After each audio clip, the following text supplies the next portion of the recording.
Being for pancit palabok. So, what I did, I just saute garlic, onion, tofu, shrimps, and a little bit pork belly.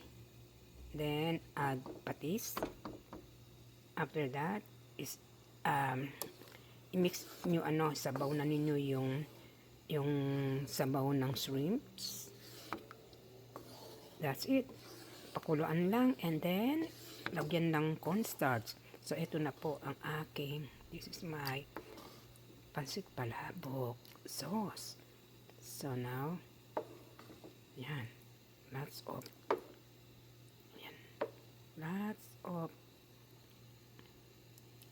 chicharon, my pork belly, tofu, and my shrimps. Ang sarap. My bihon. Okay. Mamaya, balikan ko kayo. Alright, this is my bihon.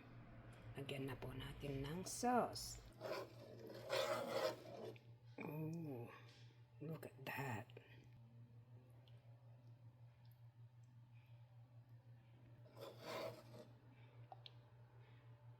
Wow.